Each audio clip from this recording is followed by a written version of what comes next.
Hello दोस्तों, नमस्कार, राधे राधे। कैसे हैं आप सभी लोग प्यारे साथियों? क्या हाल चाल है आप सभी साथियों के? आई होप कि आप सभी लोग बढ़िया होंगे और आप लोग पढ़ाई लिखाई बहुत बढ़िया तरीके से कर रहे होंगे। तो मेरे प्यारे साथियों, जैसा कि मैंने आप लोगों से कहा था कि दीपावली में मैं आपको विशेष उपहार देने वाला हूं, तो ये अपनी इंपॉर्टेंट क्वेश्चंस इंडियन हिस्ट्री की है। इससे पहले मैंने आपको क्लासेस दी हुई हैं, आपने देखी होगी, आपने उसको बहुत पसंद भी किया है। तो मेरे प्यारे साथियों, फटाफट सभी लोग आ जाएंगे और सेशन को लाइक और सेशन को शेयर कर देंगे सभी लोग। और आज के क्वेश्चन बहुत ही जबरदस्त हैं, सारे के सारे प्रीवियस ईयर के क्वेश्चन मैं करा रहा हूं। मेरे भाई याद रखिएगा, ये इंपॉर्टेंट क्वेश्चंस हैं आपके। और ये जो प्रश्न मेरे भाई महत्वपूर्ण है, ये सारे के सारे क्वेश्चन की अगर मैं बात करूं यहाँ पे, तो ये सारे के सारे क्वेश्चन आपके भारतीय इतिहास से संबंधित हैं। फॉर ऑल बिहार एग्जाम, अगर आप बिहार की किसी भी एग्जाम की प्रिपरेशन करते हैं तो सभी एग्जाम्स के लिए क्या है, ये महत्वपूर्ण क्वेश्चंस आपके सामने यहाँ पर रहने वाले हैं। और मेरे प्यारे साथियों, याद रखिएगा कि ये जितने भी क्वेश्चंस हैं आपके प्रीवियस ईयर क्वेश्चंस में पूछे गए हैं। जो प्रीवियस ईयर पेपर हुए वहां पर ये प्रश्न पूछे गए हैं, वहीं से इन प्रश्नों को मैंने लिया हुआ है। ठीक है, चलिए। तो आवाज वगैरह प्रॉपर आ रही है तो एक बार जल्दी से आप लोग कंफर्म कर देंगे मुझे, और फिर हम लोग सेशन की करते हैं शुरुआत। ठीक है, आवाज वगैरह प्रॉपर आ रही है ना भाई? चलिए फिर करेंगे हम लोग यहाँ पे सेशन की शुरुआत। बढ़ते हैं अपने पहले प्रश्न की तरफ। ठीक है, बढ़ते हैं अपने पहले प्रश्न की तरफ। और आइए, आज का पहला क्वेश्चन आपके सामने ये रहा। उससे पहले मेरे प्यारे साथियों, आप सभी लोगों को दिवाली की हार्दिक शुभकामनाएं। हैप्पी दिवाली मेरे प्यारे साथियों, आप सभी लोगों को दीपावली की बहुत बहुत शुभकामनाएं, एडवांस में शुभकामनाएं दे दी। ठीक है, चलिए हैप्पी दिवाली। आइए मेरे प्यारे साथियों, आज के पहले क्वेश्चन की तरफ चलेंगे। तो आज का पहला क्वेश्चन आपसे क्या कह रहा है कि निम्नलिखित में से किसके द्वारा 1929 में बिहार प्रांतीय किसान सभा का गठन किया गया था? निम्नलिखित में से किसके द्वारा 1929 में बिहार प्रांतीय किसान सभा का गठन किया गया था? तो बात करेंगे जे एम सेनगुप्ता द्वारा, कुंवर सिंह द्वारा, स्वामी सहजानंद सरस्वती द्वारा और जयप्रकाश नारायण द्वारा।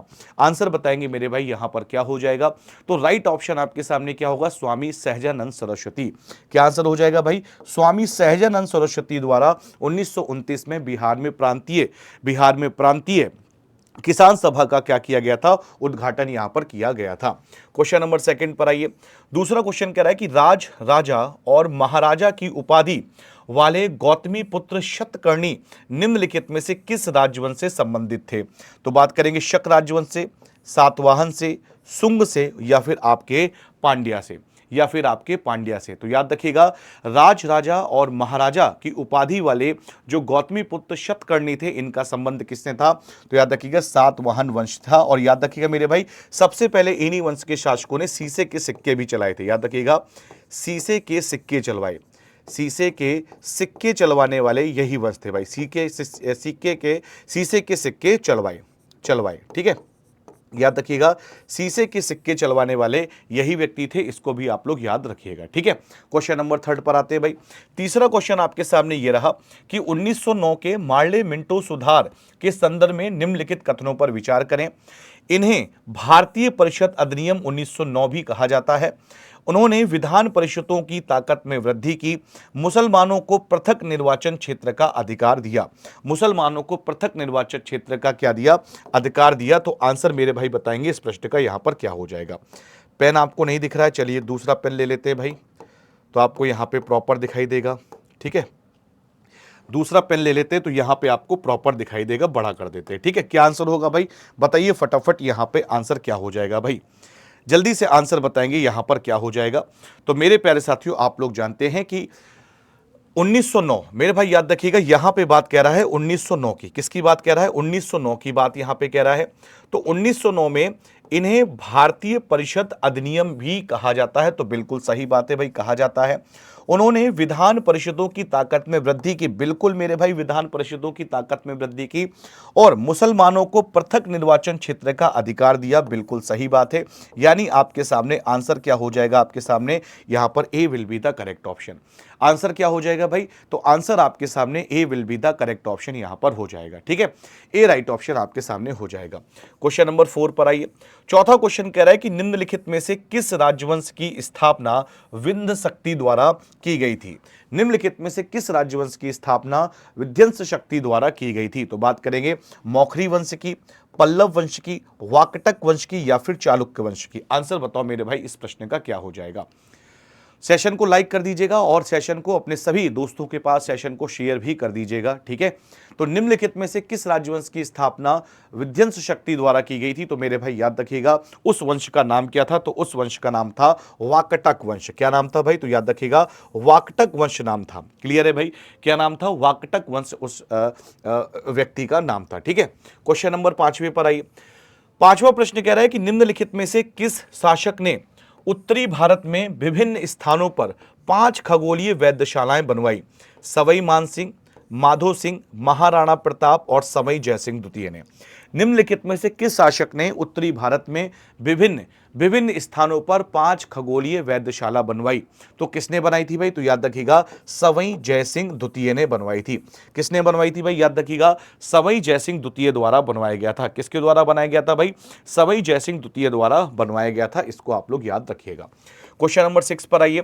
रजिया सुल्तान सल्तनत की पहली और एकमात्र महिला शासक थी जो सिंहासन पर बैठी 1236 में, 1240 में, 1242 में और 1238 में।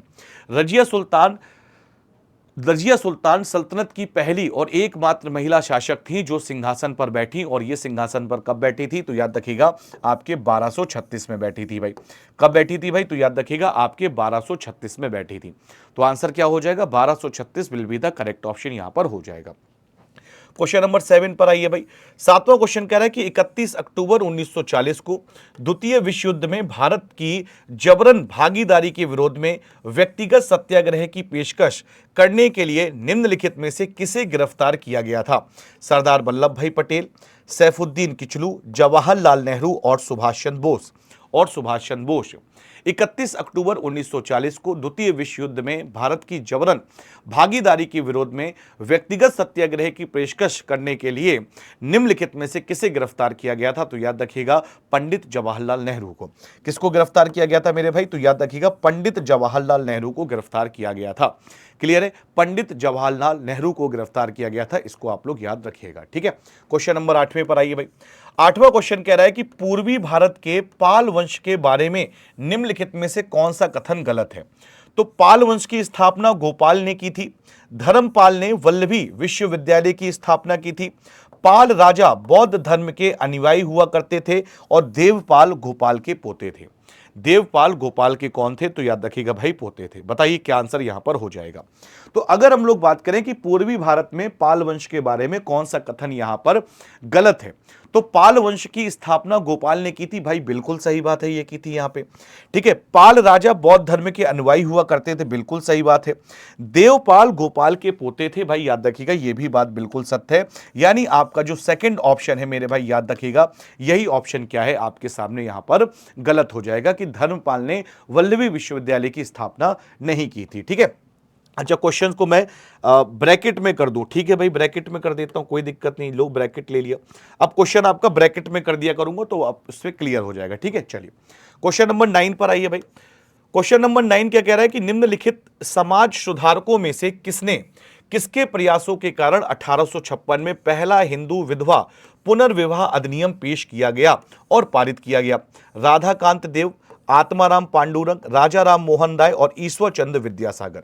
निम्नलिखित समाज सुधारकों में से किसके प्रयासों के कारण 1856 में पहला हिंदू विधवा पुनर्विवाह अधिनियम पेश किया गया और पारित किया गया?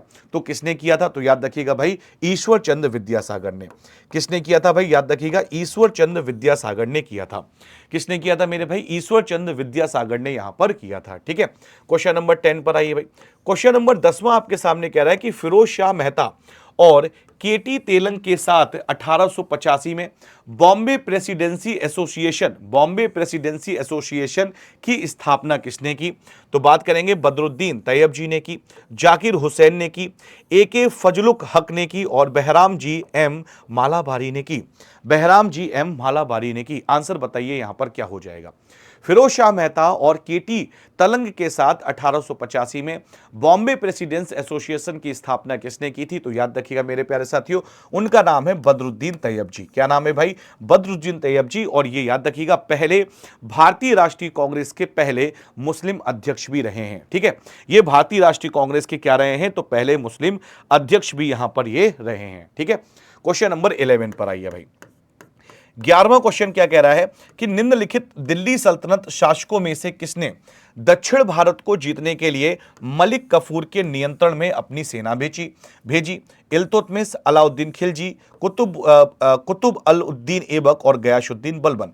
मलिक काफूर को क्या कहते हैं? हजार दिनारी कहा जाता है। आप लोग जानते हैं अच्छी तरीके से कि मलिक काफूर को क्या कहा जाता है, तो मेरे भाई हजार दिनारी कहा जाता है। तो किसने भेजी थी? तो याद रखिएगा भाई अलाउद्दीन खिलजी ने भेजी थी। किसने भेजी थी मेरे भाई? तो याद रखिएगा अलाउद्दीन खिलजी ने यहां पर भेजी थी। क्लियर है? क्वेश्चन नंबर 12 पर आइए भाई। 12वां प्रश्न आपके सामने ये रहा और कह रहा है कि महात्मा फुले द्वारा लिखित और वर्ष 1873 में प्रकाशित जाति व्यवस्था की पहली आलोचना में से एक है। जाति का उन्मूलन, भारत में जाति एवं प्रजाति, गुलामगिरी और गुलाम की कहानी। और गुलाम की कहानी बताइए भाई, इसका आंसर यहां पे क्या हो जाएगा भाई? बहुत बढ़िया भाई, आंसर बताएंगे यहां पे क्या हो जाएगा। महात्मा फुले द्वारा लिखित और वर्ष 1873 में प्रकाशित जाति व्यवस्था की पहली आलोचना में से एक कौन सी है? तो याद रखिएगा इसका राइट ऑप्शन आपके सामने हो जाएगा भाई गुलामगिरी। क्या आंसर हो जाएगा भाई आपके सामने? गुलामगिरी will be the correct option यहां पर हो जाएगा। ठीक है, गुलामगिरी will be the correct option यहां पर हो जाएगा। क्वेश्चन नंबर 13 पर आइए भाई। 13वां क्वेश्चन कह रहा है कि अपने धन निष्कासन तर्क में निम्नलिखित में से किसने कहा था कि ब्रिटेन भारत को पूरी तरह से खाली कर रहा है? दादा भाई नौरोजी, लाला लाजपत राय, बाल गंगाधर तिलक और बदरुद्दीन तैयब जी।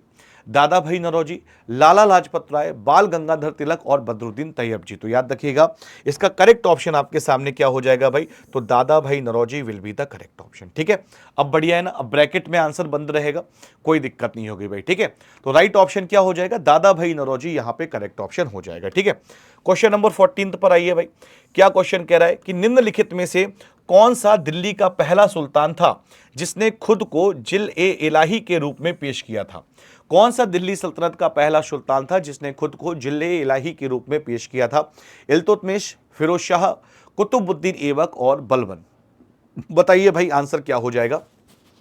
सेशन को लाइक शेयर कर दीजिएगा भाई, सेशन को सभी लोग लाइक और शेयर जरूर कर दीजिएगा। ये मेरी आप लोगों से विनम्र निवेदन है कि सेशन को लाइक शेयर कर दीजिएगा।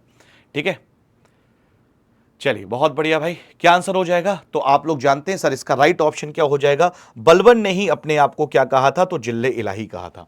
बलबन ने ही अपने आप को क्या कहा था? तो मेरे भाई याद रखिएगा जिल्ले इलाही यहां पर कहा था। ठीक है, क्वेश्चन नंबर 15 पर आइए भाई। क्वेश्चन नंबर 15 आपके सामने कह रहा है कि मुस्लिम समुदाय के बीच एकता के प्रतीक के रूप में ओटोमन खलीफा, याद रखिएगा ओटोमन खलीफा को बचाने के लिए अली बंधुओं और मौलाना अबुल कलाम आजाद के नेतृत्व में चलाए गए अभियान का नाम क्या था? खिलाफत मूवमेंट, फराजी आंदोलन, वहाबी आंदोलन और अहमदिया आंदोलन। बताइए मेरे भाई आंसर यहां पे क्या हो जाएगा? आंसर बताएंगे यहां पे क्या हो जाएगा। तो याद रखिएगा इस प्रश्न का राइट ऑप्शन क्या होगा कि मुस्लिम समुदाय के बीच एकता के प्रतीक के रूप में ओटोमन खलीफा को बचाने के लिए अली बंधुओं और मौलाना अबुल कलाम आजाद के नेतृत्व में चलाए गए अभियान का नाम क्या था? तो याद रखिएगा इसका नाम था खिलाफत आंदोलन। क्या नाम था मेरे भाई? इसका नाम था खिलाफत मूवमेंट था, यानी इसका नाम खिलाफत आंदोलन यहां पर था भाई। क्लियर है, बहुत बढ़िया। अगले क्वेश्चन पे आइए, क्वेश्चन नंबर 16। 16वां क्वेश्चन आपके सामने ये रहा, कह रहा है राष्ट्रकूट वंश के कृष्ण तृतीय ने चोल शासक परांतक प्रथम को पराजित करने के बाद दक्षिण भारत के किस शहर में एक विजय स्तंभ और एक मंदिर की स्थापना की? राष्ट्रकूट वंश के ही कृष्ण तृतीय थे। इन्होंने चोल शासक परांतक प्रथम को पराजित करने के बाद दक्षिण भारत के किस शहर में एक विजय स्तंभ और एक मंदिर की स्थापना की? तो बात करेंगे उदयालुर में, या फिर तोक्कुलम में, या फिर आपका मेरे भाई पुंपुहार में, या फिर रामेश्वरम में। तो याद रखिएगा मेरे भाई इसका राइट ऑप्शन क्या हो जाएगा? रामेश्वरम में। और ये बहुत ही लाजवाब क्वेश्चन है, बहुत ही बेहतरीन क्वेश्चन है, आपके एग्जाम में आने की प्रबल संभावनाएं हैं, इसको आप लोग याद रखिएगा। एग्जाम में आने की क्या है भाई? प्रबल संभावनाएं हैं, इसको याद रखिएगा। ठीक है, क्वेश्चन नंबर 17 पर आइए भाई। 17वां क्वेश्चन आपसे कह रहा है कि निम्नलिखित में से किसने 1902 में कहा था भारत पर उसके लाभ के लिए शासन नहीं किया गया बल्कि उसके विजेताओं के लाभ के लिए शासन किया गया? ये कहने वाले व्यक्ति कौन थे? निम्नलिखित में से किसने 1902 में कहा कि भारत पर उसके लाभ के लिए शासन नहीं किया गया बल्कि उसके विजेताओं के लाभ के लिए शासन किया गया था। यह स्टेटमेंट मेरे भाई किसने दिया? बाल गंगाधर तिलक, लाला लाजपत राय, एनी बेसेंट या फिर सरोजनी नायडू। तो आप लोग जानते हैं अच्छी तरीके से ये स्टेटमेंट को देने वाली जो महिला थी उनका नाम था एनी बेसेंट। क्या नाम था भाई? इस स्टेटमेंट को जिस महिला ने दिया था उनका नाम एनी बेसेंट था। क्लियर है? क्या नाम था भाई? Annie Besant. अगले क्वेश्चन पे आई भाई, क्वेश्चन नंबर 18। 18वां क्वेश्चन आपसे क्या कह रहा है भाई? कह रहा है कि ब्रिटिश शासन के दौरान निम्नलिखित में से किसे व्यापक रूप से भारतीयों के लिए स्वर्ग में जन्मी सेवा के रूप में जाना जाता है? तो भारतीय सिविल सेवा या आईएएस, आईसीएस, भारतीय न्यायिक सेवा, ब्रिटिश भारतीय सेना या बर्मा के मोर्चे पर सैन्य सेवा, या बर्मा के मोर्चे पर सैन्य सेवा। आंसर बताएंगे यहां पर क्या हो जाएगा। तो आप यहां पे क्या कहेंगे सर? राइट ऑप्शन हो जाएगा भारतीय सिविल सेवा यानी आईसीएस। याद रखिएगा इसे क्या बोलते हैं भाई? आईसीएस बोलते हैं। आईसीएस सत्येंद्र नाथ टैगोर ने सबसे पहले इस परीक्षा को पास किया था। ये मैंने आपको पूरी तरीके से बताया भी है। क्लियर है भाई? चलिए क्वेश्चन नंबर 19 पर आइए भाई। क्वेश्चन नंबर 19 आपके सामने ये रहा। क्वेश्चन नंबर 19 आपके सामने आ चुका है और क्या कह रहा है कि निम्नलिखित में से किसने पश्चिमी शिक्षा के प्रसार के लिए अलीगढ़ में मॉमडन एंग्लो ओरिएंटल कॉलेज की स्थापना की थी? निम्नलिखित में से किसने पश्चिमी शिक्षा के प्रसार के लिए अलीगढ़ में मॉमडन एंग्लो ओरिएंटल कॉलेज की स्थापना की? मौलाना अबुल कलाम आजाद, बदरुद्दीन तैयबजी, सर सैयद अहमद खान और सैयद अमीर अली। तो आंसर यहां पे क्या हो जाएगा भाई? आंसर आपके सामने हो जाएगा सर सैयद अहमद खान। क्या आंसर हो जाएगा मेरे भाई? तो याद रखिएगा sir Syed Ahmad Khan will be the correct option आपके सामने यहां पर हो जाएगा भाई। ठीक है, अगले क्वेश्चन पे आइए, क्वेश्चन नंबर 20 मेरे भाई।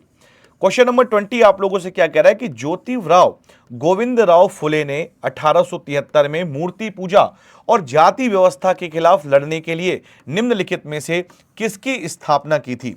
आर्य समाज, श्री नारायण गुरु धर्म परिपालन आंदोलन, सत्य शोधक समाज या फिर आपका मेरे भाई याद रखिएगा आपका यंग बंगाल आंदोलन। बताइए भाई। और सेशन को सभी लोग लाइक कर दीजिएगा भाई, सेशन को शेयर भी कर दीजिएगा, आप लोगों से विनम्र निवेदन है। बताओ भाई, ज्यादा तेज तो नहीं हो रहा है ना? ठीक है ना? इतनी स्पीड बढ़िया है भाई, फटाफट क्वेश्चंस कर लेंगे। पीडीएफ टेलीग्राम पे मिल जाएगी, टेलीग्राम चैनल ये लिखा हुआ है विवेक सर टेक्स्ट बुक। ठीक है, अगर आपको नहीं मिलता है तो लास्ट में मैं अपना नंबर दे दूंगा, उस नंबर पे मैसेज कर दीजिएगा तो मैं लिंक आपको प्रोवाइड करा दूंगा। ठीक है, चलिए तो क्या आंसर हो जाएगा?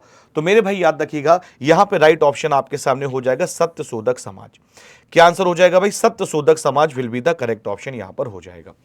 क्वेश्चन नंबर 21 की बात हम लोग यहां पे करते हैं। तो वल्लभ भाई पटेल और खेड़ा में गांधी जी के गांवों के दौरे की व्यवस्था करके तथा किसानों को सरकार के खिलाफ मजबूती से खड़े होने के लिए प्रोत्साहित करके गांधी जी की सहायता की। मोहम्मद अली जिन्ना ने, मोतीलाल नेहरू ने, इंदुलाल याग्निक ने और जमनालाल बजाज ने। बताइए भाई, सीधा सीधा क्वेश्चन कह रहा है कि वल्लभ भाई पटेल और खेड़ा में गांधी जी के गांवों के दौरे की व्यवस्था करके किसानों को सरकार के खिलाफ मजबूती से खड़े होने के लिए प्रोत्साहित करके गांधी जी की सहायता की। वल्लभ भाई पटेल और साथ में कौन थे भाई इनके? वल्लभ भाई पटेल और साथ में कौन थे? तो याद रखिएगा मेरे भाई, इनके साथ में थे, इनका नाम था इंदुलाल याग्निक। याद रखिएगा क्या नाम था? इंदुलाल याग्निक इनका नाम था, इन्होंने इनका साथ दिया था।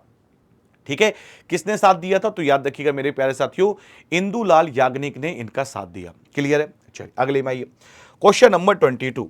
क्वेश्चन नंबर 22 आपके सामने ये रहा कि भारत में ब्रिटिश शासन के तहत निम्नलिखित में से किस गवर्नर जनरल ने ईस्ट इंडिया कंपनी के प्रशासन की पेशेवर नौकरशाही और यूरोपीकृत किया? Lord Dalhousie, Lord Canning, Lord Cornwallis और वॉरेन हेस्टिंग्स। बताइए भाई, भारत में ब्रिटिश शासन के तहत निम्नलिखित में से किस गवर्नर जनरल ने ईस्ट इंडिया कंपनी के प्रशासन को पेशेवर नौकरशाही और यूरोपीकृत किया था? बताइए, और सेशन को शेयर कर दो मेरे भाई, आप सभी लोग सेशन को शेयर कर दीजिए फटाफट, जल्दी से आप सभी लोग सेशन को शेयर भी कर दीजिए एक बार और लाइक भी कर दीजिएगा भाई। बहुत जबरदस्त क्वेश्चंस आपके सामने चल रहे हैं यहां पे भारतीय इतिहास के। क्या आंसर हो जाएगा? तो मेरे प्यारे साथियों याद रखिएगा इस प्रश्न का जो करेक्ट ऑप्शन होगा वो होगा लॉर्ड कार्नवालिस। लॉर्ड कार्नवालिस, आप लोग जानते हैं भाई लॉर्ड कार्नवालिस को क्या कहा जाता है? तो मेरे भाई इसको भारतीय नागरिक सेवा का जनक भी कहते हैं। इसको क्या कहते हैं? भारतीय नागरिक सेवा का भारतीय नागरिक सेवा का जनक कहा जाता है? जनक कहा जाता है। इसको भारतीय नागरिक सेवा का क्या कहा जाता है भाई? जनक कहा जाता है। लॉर्ड डलहौजी के बारे में आप जानते हैं मेरे भाई, इसने हड़प नीति की थी, इसने हड़प नीति को अपनाया था, हड़प नीति शुरू की थी। लॉर्ड डलहौजी ने ही रेलवे लाइन का क्या किया? रेलवे लाइन का विस्तार किया, रेलवे लाइन इसने शुरू की थी यहाँ पे। लॉर्ड डलहौजी ने ही डाक टिकट का प्रचलन शुरू किया, डाक टिकट का क्या किया था? प्रचलन शुरू किया था। याद रखिएगा अच्छी तरीके से, ये लॉर्ड डलहौजी द्वारा किए गए काम थे। याद रखिएगा यहाँ पे कैनिंग की बात करें तो लॉर्ड कैनिंग के समय पे क्या हुआ था? तो 1857 का विद्रोह हुआ था। 1857 का क्या हुआ था? तो मेरे प्यारे साथियों जानते हैं आप लोग, विद्रोह यहां पर हुआ था। ठीक है, याद रखिएगा। वॉरेन हेस्टिंग्स, याद रखिएगा ये बंगाल का प्रथम गवर्नर जनरल था, ये बंगाल का प्रथम गवर्नर जनरल था, ये भी आप लोग जानते हैं, बंगाल का प्रथम गवर्नर जनरल था। और इसने क्या काम किया भाई? याद रखिएगा इसके समय पे 1774 में कलकत्ता में सुप्रीम कोर्ट की स्थापना हुई। याद रखिएगा कलकत्ता में सुप्रीम कोर्ट की क्या हुई? स्थापना हुई। कलकत्ता में सुप्रीम कोर्ट की क्या हुई मेरे भाई? तो याद रखिएगा सुप्रीम कोर्ट की स्थापना हुई। ठीक है, कलकत्ता में क्या हुई? तो याद रखिएगा मेरे प्यारे साथियों आपकी सुप्रीम कोर्ट की स्थापना हुई। कलकत्ता में किसकी स्थापना हुई? तो याद रखिएगा आपके सुप्रीम कोर्ट की स्थापना हुई। इसको आप लोग अच्छी तरीके से याद रखिएगा मेरे भाई। क्लियर है? अगले क्वेश्चन पे आइए भाई, क्वेश्चन नंबर 23। क्वेश्चन नंबर 23 आपके सामने ये रहा। क्या कह रहा है? निम्नलिखित में से किस बहमनी सुल्तान ने अपनी राजधानी गुलबर्गा से बीदर स्थानांतरित की? निम्नलिखित में से किस बहमनी सुल्तान ने अपनी राजधानी गुलबर्गा से बीदर स्थानांतरित की? मुजाहिद शाह, फिरोज शाह, अहमद शाह और हुमायूं। मुजाहिद शाह, फिरोज शाह, अहमद शाह और हुमायूं। तो मेरे भाई आंसर यहां पे क्या हो जाएगा? आंसर आपके सामने हो जाएगा अहमद शाह। किसने की थी भाई? तो याद रखिएगा Ahmad Shah will be the correct option यहां पे हो जाएगा। अहमद शाह आपके सामने राइट ऑप्शन यहां पर हो जाएगा। ठीक है, क्वेश्चन नंबर 24 पर आइए भाई। क्वेश्चन नंबर 24 कह रहा है कि ऐहोल में रावणफाड़ी गुफा और दुर्गा मंदिर का किस राजवंश ने स्थापत्य शैली चित्रित किए हैं? यहां पे जो क्वेश्चन कह रहा है कि ऐहोल में रावणफाड़ी गुफा और दुर्गा मंदिर किस राजवंश की स्थापत्य शैली को चित्रित करते हैं? तो मेरे भाई याद रखिएगा ये किसको चित्रित करते हैं? तो मेरे प्यारे साथियों याद रखिएगा इसका राइट ऑप्शन आपके सामने क्या हो जाएगा? करेक्ट ऑप्शन आपके सामने हो जाएगा चालुक्य। ठीक है, चालुक्य किस राजवंश की स्थापत्य शैली को चित्रित करते हैं? तो चालुक्य जो राजवंश है इसकी स्थापत्य शैली को क्या करते हैं? चित्रित करते हैं। तो आंसर आपके सामने क्या हो जाएगा भाई? Chalukya will be the correct option यहां पर हो जाएगा। क्वेश्चन नंबर 25 पर आइए भाई। क्वेश्चन नंबर 25 कह रहा है निम्नलिखित में से किस मौर्य राजा ने कलिंग युद्ध के बाद बौद्ध धर्म और उसके अहिंसा के सिद्धांत को अपना लिया? दशरथ, बिंदुसार, अशोक और चंद्रगुप्त मौर्य। निम्नलिखित में से किस मौर्य राजा ने कलिंग युद्ध के बाद बौद्ध धर्म और उसके अहिंसा के सिद्धांत को अपना लिया था? तो किसने अपनाया था? तो आप लोग जानते हैं उपगुप्त ने दीक्षित किया था अशोक को। ठीक है, और राज्य अभिषेक के 8वें वर्ष इसने युद्ध लड़ा था, कलिंग का युद्ध लड़ा था। और कलिंग युद्ध का जो प्रमाण मिलता है तो आप सभी लोग जानते हैं सर 13वें शिलालेख में मिलता है। कलिंग युद्ध का जो प्रमाण मिलता है तो आप सभी लोग जानते हैं वो किसमें मिलता है? 13वें शिलालेख में मिलता है। ठीक है, कुल 14 शिलालेख थे इसके। ठीक है भाई, चलिए बहुत बढ़िया, सभी के आंसर एकदम बढ़िया, लाजवाब, जबरदस्त आ रहे हैं। क्वेश्चन नंबर 26 पर आइए। मध्यकालीन भारत की भक्ति परंपरा से संबंधित वह राजपूत राजकुमारी निम्नलिखित में से कौन थी जिसके गीत भगवान श्री कृष्ण को समर्पित थे? मीराबाई, मुद्दू पलानी, अक्का महादेवी और लाल देद। ये सारे क्वेश्चन एग्जाम में पूछे गए भाई, विभिन्न एग्जामों में पूछे गए हैं और आपके एग्जाम में भी आने की इनकी प्रबल संभावनाएं हैं। तो मध्यकालीन भारत की भक्ति परंपरा से संबंधित वह राजपूत राजकुमारी निम्नलिखित में से कौन सी थी जिसके गीत भगवान श्री कृष्ण को समर्पित थे? तो याद रखिएगा राइट ऑप्शन आपके सामने क्या हो जाएगा भाई? मीराबाई। क्या आंसर हो जाएगा भाई? तो याद रखिएगा Mirabai will be the correct option. Correct option क्या हो जाएगा भाई? मीराबाई राइट ऑप्शन यहां पे हो जाएगा। क्वेश्चन नंबर 27 पर आइए भाई। क्वेश्चन नंबर 27 कह रहा है कि निम्नलिखित में से कौन सा पद लॉर्ड कॉर्नवालिस द्वारा बंगाल में लागू की गई एक प्रणाली व्यवस्था को इंगित करता है जिसके तहत जमींदारों को एक निश्चित तिथि एक निश्चित राजस्व प्राप्त करने के लिए भूमि का कानूनी स्वामित्व प्रदान किया जाता है? तो बात करेंगे मेरे भाई रैयतवाड़ी व्यवस्था और तालुकदारी व्यवस्था, स्थायी बंदोबस्त और महालवाड़ी व्यवस्था। स्थायी बंदोबस्त और महालवाड़ी व्यवस्था। बताइए भाई, आराम से आंसर बताओ, कोई समस्या नहीं है भाई, आराम से आंसर बताइए, है ना, बढ़िया तरीके से आंसर बताइए। क्या आंसर यहां पे हो जाएगा भाई? तो आप सभी लोग जानते हैं सर, करेक्ट ऑप्शन इसका हो जाएगा रैयतवाड़ी व्यवस्था, तालुकदारी व्यवस्था, स्थायी बंदोबस्त और महलवाड़ी। क्या कह रहा है? लॉर्ड कॉर्नवालिस द्वारा, याद रखिएगा, लॉर्ड कॉर्नवालिस द्वारा बंगाल में लागू की गई एक प्रणाली व्यवस्था को इंगित करता है, जिसके तहत जमींदारों को एक निश्चित तिथि और एक निश्चित राजस्व प्रदान करने के लिए भूमि पर कानूनी स्वामित्व प्रदान किया जाता है। तो किसके तहत? तो याद रखिएगा मेरे भाई, आप कहेंगे सर स्थायी बंदोबस्त के तहत। किसके तहत? तो आप कहेंगे यहां पे स्थायी बंदोबस्त, यहां पे राइट ऑप्शन आपके सामने हो जाएगा भाई। ठीक है, अगले क्वेश्चन पे आइए मेरे प्यारे साथियों। अगला क्वेश्चन आपके सामने आ गया, क्वेश्चन नंबर 28। क्या कह रहा है भाई कि अष्टाध्यायी व्याकरण पर एक संस्कृत ग्रंथ है जिसकी रचना 6वीं से 5वीं शताब्दी ईसा पूर्व द्वारा की गई थी। विश्वामित्र, पाणि, पतंजलि और अगस्त्य। विश्वामित्र द्वारा की गई थी, पाणि द्वारा की गई थी, पतंजलि द्वारा की गई थी या फिर अगस्त्य द्वारा की गई थी। तो अष्टाध्यायी व्याकरण पर एक संस्कृत ग्रंथ है जिसकी रचना 6वीं से 5वीं शताब्दी ईसा पूर्व द्वारा की गई थी। तो किसके द्वारा? तो मेरे प्यारे साथियों आप लोग जानते हैं सर, पाणि द्वारा की गई थी। किसके द्वारा की गई थी भाई? तो याद रखिएगा पाणि द्वारा यहां पे की गई थी। तो आंसर क्या हो जाएगा? पाणि राइट ऑप्शन हो जाएगा भाई। ठीक है, चलिए अगले में आते हैं, क्वेश्चन नंबर 29। मेरे भाई इसका क्वेश्चन बताइए जरा, ये बढ़िया प्रश्न है। क्या कह रहा है? भारत में सल्तनत काल के निम्नलिखित शास्त्रीय कवियों में से किसने कव्वाली को लोकप्रिय बनाया था, जो संगीत की एक ऐसी शैली है जिसका नाम अरबी शब्द कौल से लिया गया, जिसका अर्थ है बोलना। जलालुद्दीन मोहम्मद रूमी, अमीर खुसरो या फिर आपका मेरे भाई याद रखिएगा शमशुद्दीन मोहम्मद हाफिज या फिर निजामुद्दीन औलिया। भाई पीडीएफ मिल जाएगी, पीडीएफ के लिए बिल्कुल टेंशन मत लीजिए, पीडीएफ आपको दे दी जाएगी। पीडीएफ के लिए आप लोग बिल्कुल भी परेशान मत होइए। ठीक है, टेलीग्राम पे पीडीएफ अपलोड कर दूंगा और पीडीएफ डाउनलोड कर लीजिए और रिवीजन के लिए काम करिएगा।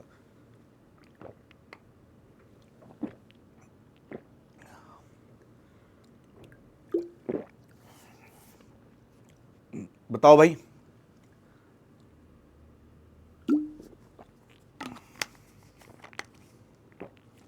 क्या ऑप्शन यहां पर हो जाएगा भाई? बताएंगे? तो याद रखिएगा राइट ऑप्शन क्या हो जाएगा भाई? अमीर खुसरो। क्या आंसर हो जाएगा मेरे प्यारे साथियों? अमीर Khusro will be the correct option. तो भारत में सल्तनत काल के निम्नलिखित शास्त्रीय कवियों में से किसने कव्वाली को लोकप्रिय बनाया था, जो संगीत की एक ऐसी शैली है जिसका नाम अरबी शब्द कौल से लिया गया है, जिसका अर्थ क्या होता है? जिसका अर्थ होता है बोलना। तो ये किसने किया था? तो अमीर खुसरो ने यहां पर किया था। ठीक है, क्वेश्चन नंबर 30 पर आइए भाई, क्वेश्चन नंबर तीसरा क्वेश्चन कह रहा है कि मोहम्मद बिन तुगलक ने चांदी के सिक्के के स्थान पर तांबे का सिक्का चलाया। रुपया नाम से, टंका नाम से, जीतल नाम से या फिर रूपक नाम से। बताओ भाई क्या आंसर हो जाएगा? बताइए मेरे भाई क्या आंसर यहां पे हो जाएगा? किस नाम से चलाया मोहम्मद बिन तुगलक ने? बताएंगे मेरे भाई क्या आंसर इस प्रश्न का हो जाएगा? बता दीजिए एक बार फटाफट जल्दी से। हाँ, सेशन को शेयर कर देना भाई, लाइक कर देना, बढ़िया तरीके से सेशन को लाइक शेयर कर दीजिएगा ताकि कोई दिक्कत समस्या ना हो भाई। ठीक है, तो क्या आंसर हो जाएगा? तो मेरे भाई याद रखिएगा राइट ऑप्शन आपके सामने हो जाएगा जीतल। क्या आंसर हो जाएगा भाई? तो याद रखिएगा जीतल will be the correct option. ठीक है, जीतल आपके सामने यहां पर राइट ऑप्शन हो जाएगा भाई। ठीक है, जीतल। अगले में आइए भाई क्वेश्चन नंबर 31। 31वें क्वेश्चन पे चलेंगे और क्वेश्चन क्या कह रहा है कि भारत सरकार अधिनियम के अंतर्गत ब्रिटिश में अंग्रेजी ईस्ट इंडिया कंपनी का शासन समाप्त कर दिया गया था। यहां पे क्या कह रहा है? अंग्रेजी ईस्ट इंडिया कंपनी का शासन कब समाप्त कर दिया गया? 1857 में, 1858 में, 1856 में या फिर 1859 में। तो आप लोग जानते हैं 1857 में क्या हुआ था? क्रांति हुई थी और उसी के बाद जो गवर्नर था वो लॉर्ड कैनिंग था। इसके बाद 1858 में याद रखिएगा जो बना वो वायसराय बना और पहला वायसराय बनने वाला व्यक्ति ही लॉर्ड कैनिंग था। तो आंसर क्या हो जाएगा भाई? 1858 राइट ऑप्शन यहां पर हो जाएगा। क्या हो जाएगा भाई? 1858 will be the correct option यहां पर हो जाएगा। क्वेश्चन नंबर 32 पर आइए भाई, क्वेश्चन नंबर 32वां क्वेश्चन कह रहे हैं इंडिया हाउस एक क्रांतिकारी संगठन श्यामजी कृष्ण वर्मा द्वारा भारतीय राष्ट्रवाद के प्रसार के लिए स्थापित किया गया था? सैन फ्रांसिस्को में, पेरिस में, लंदन में और सिंगापुर में। 1905 में किया था भाई, ये मैंने पढ़ाया भी है आपको, ये मैंने आपको बढ़िया तरीके से पढ़ाया भी है, तो सारे लोग जानते भी होंगे अच्छी तरीके से कि इंडिया हाउस एक क्रांतिकारी संगठन श्यामजी कृष्ण वर्मा द्वारा भारतीय राष्ट्रवाद के प्रसार के लिए स्थापित किया गया था। तो मेरे भाई याद रखिएगा, आप कहेंगे सर ये लंदन में प्रस्तावित किया गया था। कहां किया गया था मेरे भाई? तो याद रखिएगा लंदन में प्रस्तावित किया गया था। क्वेश्चन नंबर 33 पर आइए भाई, 33वां क्वेश्चन कि अकबर के शासनकाल के दौरान वह भूमि जो 3 या 4 वर्षों से बंजर पड़ी हो तो उसे क्या कहते हैं? बंजर, पड़ौती, पोलाज या फिर चाचर। अकबर के शासनकाल के दौरान वह भूमि जो 3 या 4 वर्षों से बंजर पड़ी हो, जिसमें कोई कृषि वगैरह नहीं हो रही हो, बिल्कुल बंजर रूपी धारण कर लिया हो, उसे हम लोग क्या कहते हैं भाई? तो उसे हम लोग कहते हैं, याद रखिएगा, चाचर कहते हैं। क्या कहते हैं मेरे भाई? उसे हम लोग चाचर कहते हैं। चाचा क्या कहते हैं? तो याद रखिएगा, उसे हम लोग चाचर कहते हैं। ठीक है, क्वेश्चन नंबर 34 पर आइए भाई, क्वेश्चन नंबर 34वां कह रहा है कि मौर्य स्तंभ सीड्स में पाया गया था जिसे सिंह सीड्स यानी लॉयन कैपिटल के नाम से जाना जाता है? बैराट, सांची, भाबरू या फिर सारनाथ। मौर्य स्तंभ सीड्स में पाया गया था जिसे सीड्स लॉयन कैपिटल के नाम से जाना जाता है। बताइए भाई, जिसे सीड्स लॉयन कैपिटल के नाम से जाना जाता है, तो आंसर आपके सामने क्या हो जाएगा भाई? बैराट, सांची और बाबरू या सारनाथ। तो मेरे भाई याद रखिएगा सारनाथ। आंसर क्या हो जाएगा? सारनाथ। भाई पीडीएफ टेलीग्राम चैनल पे आ जाएगी, डिस्क्रिप्शन पे लिंक लगा हुआ है टेलीग्राम का, वहां से आप लोग टेलीग्राम ज्वाइन कर लीजिएगा, वहां पीडीएफ आपको मिल जाएगी। ठीक है, बैच का भी लिंक लगा हुआ है, 899 रुपए में 1 साल के लिए आपको मिल रहा है बिहार के सारे एग्जाम, सारे मॉक टेस्ट। ठीक है, और आप जानते हैं कि सारी परीक्षाएं 2026 में होनी है ना? इस बार तो बहुत मुश्किल है भाई, 26 में परीक्षाएं होनी, तो आप कितने बार लोगे? ठीक है, तो एक बार आपको बस एक बार बैच लेना है और पूरी साल भर के लिए आप लोग फ्री हो जाएंगे। कोई दिक्कत समस्या होगी तो मेरे नंबर पे कॉल व्हाट्सअप कर लीजिएगा। ठीक है, मैं लास्ट में नंबर दे दूंगा भाई, उस पर आप लोग कर लीजिएगा। क्वेश्चन नंबर 35 पर आइए भाई, 35वां क्वेश्चन कह रहा है दक्कन में मराठों द्वारा वसूले जाने वाले भू राजस्व के 25% को कहा जाता है? चौथ कहते हैं, भाग कहते हैं या फिर भोग कहते हैं, भाग कहते हैं या सरदेश मुखी कहते हैं? तो दक्कन में मराठों द्वारा वसूले जाने वाले भू राजस्व के 25% को क्या कहा जाता है? भू राजस्व के 25% को कहते हैं भाई चौथ। क्या कहते हैं मेरे प्यारे साथियों? इसको हम लोग कहते हैं चौथ कहते हैं। तो आंसर क्या हो जाएगा यहाँ पे? चौथ will be the correct option हो जाएगा। ठीक है, क्वेश्चन नंबर 36 पर आइए भाई। क्वेश्चन नंबर 36 कह रहा है निम्नलिखित में से किसने सल्तनत काल के 2 मूल सिक्के, चांदी का टंका और तांबे का जीतल चलवाया था? अलाउद्दीन खिलजी, इब्राहिम लोदी, इल्तुतमिश और कुतुबुद्दीन ऐबक। तो मेरे भाई जानते हैं अच्छी तरीके से, आंसर क्या हो जाएगा? इल्तुतमिश। याद रखिएगा भाई, आंसर क्या हो जाएगा यहाँ पे? इल्तुतमिश करेक्ट ऑप्शन हो जाएगा। इल्तुतमिश ने ही 2 मूल सिक्के, चांदी का टंका और तांबे का जीतल चलवाया था। किसने? इल्तुतमिश ने। और इल्तुतमिश ही दिल्ली सल्तनत का वास्तविक संस्थापक भी था, आप लोग जानते हैं अच्छी तरीके से। तराइन का तीसरा युद्ध लड़ा था, इक्का सिस्टम ये लेकर आया था, और चहलगानी जो वाला सिस्टम था वो भी इसको लेकर आया था। ठीक है, चलिए क्वेश्चन नंबर 37, 37वां क्वेश्चन कह रहा है कि किस युद्ध के कारण विजयनगर सम्राट का पतन हुआ? आरकोट का युद्ध, हल्दीघाटी का युद्ध, तालीकोटा का युद्ध या फिर रायचूर का युद्ध? किस युद्ध के कारण विजयनगर साम्राज्य का पतन हुआ? किस युद्ध के कारण विजयनगर साम्राज्य का पतन हुआ? तो मेरे भाई याद रखिएगा, आप सीधे सीधे कहेंगे सर तालीकोटा का युद्ध। तालीकोटा के युद्ध के कारण विजयनगर साम्राज्य का क्या हो गया भाई? तो याद रखिएगा पतन हुआ था। क्वेश्चन नंबर 38 पर आइए भाई, क्या कह रहा है कि निम्नलिखित में से चंद्रगुप्त द्वितीय के दरबार में 9 रत्नों में से किसने मंत्र शास्त्र लिखा था? तो बात करेंगे घटकपर ने लिखा था, अमर सिम्हा ने, कालिदास ने या फिर बेताल भट्ट ने? बताओ भाई, निम्नलिखित में से चंद्रगुप्त द्वितीय के दरबार में 9 रत्नों में से किसने मंत्र शास्त्र लिखा था? मंत्र शास्त्र लिखने वाला व्यक्ति कौन था? बताइए, आंसर क्या हो जाएगा?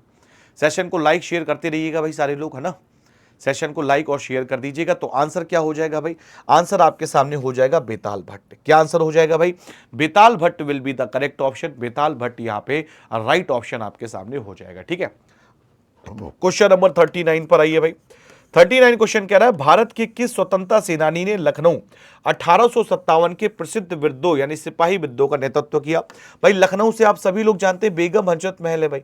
आप सभी लोग जानते हैं बेगम हजरत महल ने किया था लखनऊ से विद्रोह, ठीक है, आप सभी को पता होगा। क्वेश्चन नंबर 40 पर आइए भाई।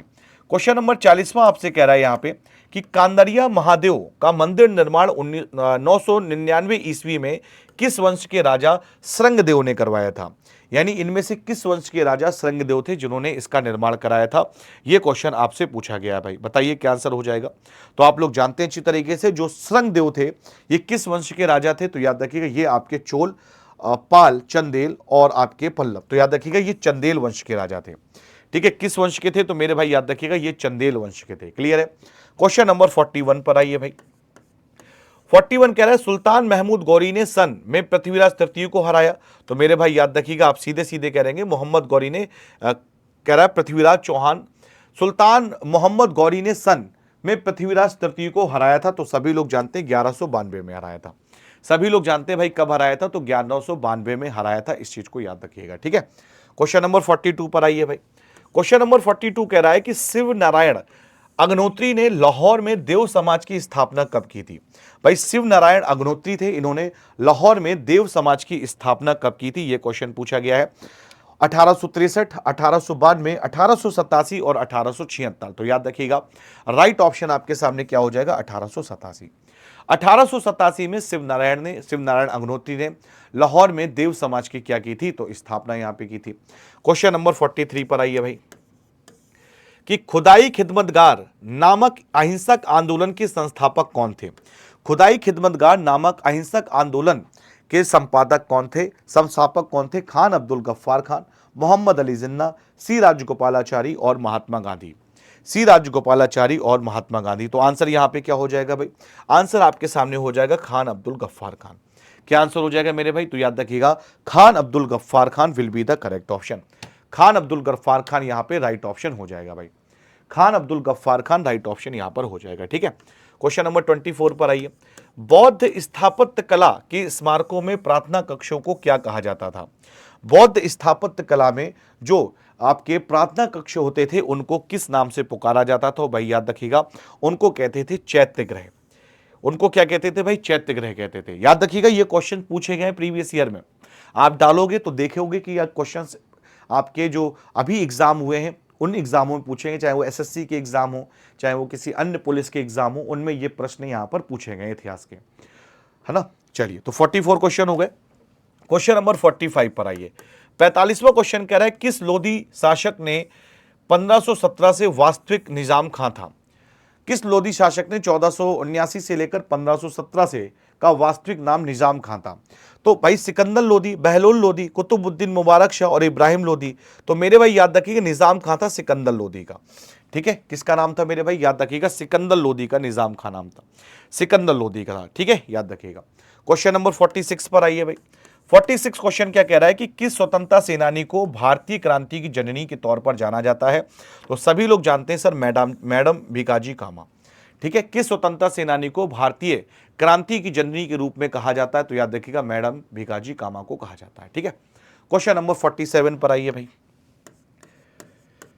क्या कह रहा है भाई कि देश भर में 72 प्रतिनिधियों ने बंबई सभा करके भारतीय राष्ट्रीय कांग्रेस की स्थापना का फैसला किया। तो कब भारतीय राष्ट्रीय कांग्रेस की स्थापना? ये तो क्वेश्चन बिल्कुल इजी हो गया भाई। 72 में, 85 में, 58 में या फिर 90 में। तो याद रखिएगा इसका राइट ऑप्शन क्या हो जाएगा? 1885 में भाई। इसका करेक्ट ऑप्शन क्या हो जाएगा? 1885 में हो जाएगा कि देश भर में 72 प्रतिनिधियों ने बंबई में सभा करके भारतीय राष्ट्रीय कांग्रेस की स्थापना की फैसला किया। तो याद रखिएगा 1885 में किया, ठीक है। क्वेश्चन नंबर 48 पर आइए भाई। 48वां क्वेश्चन यहां पर क्या कह रहा है? निम्नलिखित में से किस राजवंश ने विजयनगर राज्य की स्थापना की? तो किस राजवंश ने की? संगम ने, सोम ने, नगम ने या फिर तुलुब ने? तो किस राजवंश ने विजयनगर की स्थापना की? तो मेरे भाई याद रखिएगा विजयनगर की स्थापना करने वाले व्यक्ति का नाम क्या था? संगम वंश था। क्या नाम था? विजयनगर की स्थापना करने वाले व्यक्ति का नाम था संगम वंश। संगम वंश के ही थे हरिहर और बुक्का। इन्हीं ने कब 1336 में विजयनगर की स्थापना की थी, ठीक है। इस चीज को आप लोग याद रखिएगा। क्लियर है भाई। Question number 49। क्वेश्चन नंबर 49 आपके सामने आ गया भाई, याद रखिएगा। क्वेश्चन नंबर 49 क्या कह रहा है कि ज्योतिबा फुले ने 1873 में गुलामगिरी निम्नलिखित में से किस भाषा में लिखी? तो हिंदी में, गुजराती में, मराठी में और अंग्रेजी में। ज्योतिबा फुले ने 1873 में गुलामगिरी निम्नलिखित में से किस भाषा में लिखी थी? तो याद रखिएगा मेरे भाई, इन्होंने किस भाषा का प्रयोग किया था? तो मराठी भाषा का प्रयोग किया था। किस भाषा का प्रयोग किया था? तो याद रखिएगा मराठी भाषा का। ज्योतिबा फुले ने 1873 में गुलामगिरी निम्नलिखित में से किस भाषा में लिखी? तो याद रखिएगा मराठी भाषा में लिखी थी। ठीक है, चलिए क्वेश्चन नंबर 50 पे आइए भाई।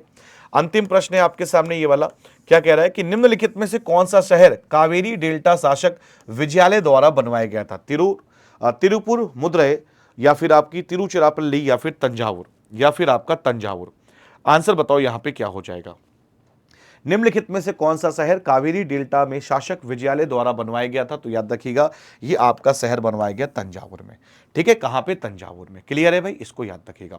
मेरे प्यारे साथियों याद रखिएगा, सुपर पास लाइव आपके सामने आ चुका है 899 रुपए में। मैं आपको बता देता हूं इसमें आपको क्या क्या मिलेगा मेरे भाई। तो यहां पे आप ध्यान से देखेंगे इसमें आपको मिलेगा क्या क्या।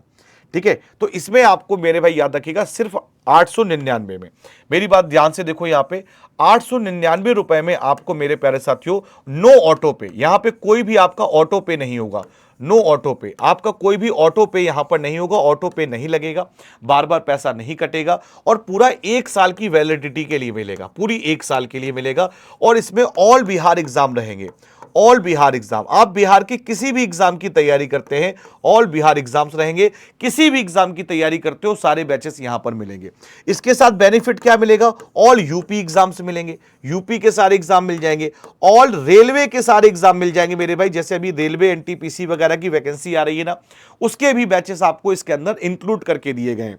साथ में आपके ऑल एसएससी जैसे आपका जीडी का हो गया, सीएचएसएल का एग्जाम हो गया, सीपीओ का हो गया, या फिर सीजीएल का एग्जाम हो गया, या फिर एमटीएस का हो गया, ये सारी चीजें भी आपको इसके अंदर ही इंक्लूड होके मिलेंगी।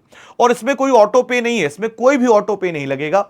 बस आपको करना क्या है मेरे भाई, कूपन कोड का इस्तेमाल करना है, Bahubali, BAHUBALI, Bahubali coupon code लगाना है। और जैसे ही बाहुबली कूपन कोड लगाओगे BAHUBALI, तो याद रखिएगा आपको 899 का मिल जाएगा। प्राइस लगभग ज्यादा दिखाएगा, 899 का मिल जाएगा। अगर आपको कोई दिक्कत समस्या आती है मेरे भाई याद रखिएगा, तो आप सभी के लिए ये नंबर में एक लिख दे रहा हूं, 9456954476। इस नंबर पे आप लोग मुझे कॉल या व्हाट्सएप कर सकते हैं, आपकी समस्या का समाधान तुरंत हो जाएगा भाई। इस नंबर पे आप मुझे कॉल या व्हाट्सएप कर सकते हैं। और अगर आपको बैच लेने में कोई भी परेशानी आ रही है तो आप इस नंबर पे मुझे तुरंत कॉल कीजिए, व्हाट्सएप कीजिए, मैं आपकी सहायता करूंगा। दूसरी बात, अगर आप बाहुबली कूपन कोड लगा के ले रहे हैं तो पूरी रिस्पॉन्सिबिलिटी मेरी रहेगी कि 1 साल तक मैं आपको किसी प्रकार की कोई दिक्कत समस्या ना आने दूं। इसका मतलब यह होता है कि आपने बाहुबली कोड लगाया, आप पूरे मेरे मेंटोरशिप में आ गए, पूरी तरीके से आप मेरे मेंटोरशिप में आ गए। इसका बेनिफिट क्या मिलेगा आपको? एक तो आपको जो डेली टारगेट्स पीडीएफ्स होते हैं उसमें आपको जोड़ा जाएगा, जहां पे आपको रोज टारगेटेड पीडीएफ्स मिलेंगे, जिसको स्वयं मैं बनाता हूं, जिसके माध्यम से आप अपनी तैयारी और बेहतरीन तरीके से कर पाओगे। ठीक है, कई हजारों बच्चों ने विश्वास दिखाया है, आप भी इस बैच को लीजिए और 1 साल के लिए रहेगा। मतलब अगर आपने आज खरीदा तो 1 साल तक इसकी वैलिडिटी रहेगी और ये सारे एग्जाम आपको यहां पर मिलेंगे। इसकी आपकी लाइव क्लास मिलेगी, प्लस रिकॉर्डेड क्लास मिलेगी, और ऑल मॉक टेस्ट। मतलब लगभग मैं बात करूं तो आपके सामने 40-50 हजार से ज्यादा तो मॉक टेस्ट यहां पे रहेंगे। और एक चीज और, कोई भी अगर नया बैच शुरू होता है, कोई भी, याद रखिएगा, कोई भी न्यू लाइव बैच आता है, न्यू लाइव बैच, कोई भी न्यू लाइव बैच आता है तो मेरे भाई याद रखिएगा वो आपको इसी में मिल जाएगा। जैसे मान के चलो अभी मेरा बैच आएगा 1 नवंबर को, ठीक है। अब आप कहोगे सर 1 नवंबर से नया बैच स्टार्ट हो रहा है, लेना पड़ेगा? नहीं लेना पड़ेगा भाई, अब आपको कुछ नहीं लेना। कोई भी नया लाइव बैच आता है, न्यू लाइव बैच, आपको इसमें इंक्लूडेड मिल जाएगा, आपको इसी में मिल जाएगा, इसी में मेरे भाई। ठीक है, यहीं पे आपको मिल जाएगा। डिस्क्रिप्शन में टेलीग्राम का भी लिंक लगा हुआ है और बैच का भी लिंक लगा हुआ है, तो आप ले लीजिएगा। और कोई दिक्कत समस्या आती है तो ये नंबर है मेरा, इस नंबर पे आप मुझे व्हाट्सएप या कॉल कर लीजिएगा, आपकी सारी समस्याओं का जो हल है वो मैं कर दूंगा भाई। ठीक है, चलिए बाकी मिलते हैं आप सभी लोगों से। एक बार फिर से आप सभी को दिवाली की बहुत बहुत शुभकामनाएं। तो हैप्पी दिवाली मेरे प्यारे साथियों, और मिलेंगे आप सभी लोगों से नेक्स्ट क्लास में। और प्लीज कमेंट करके बताइएगा आज की क्लास आपको कैसे लगी। तब तक के लिए जय हिंद, जय Bharat, thank you so much, bye bye, take care.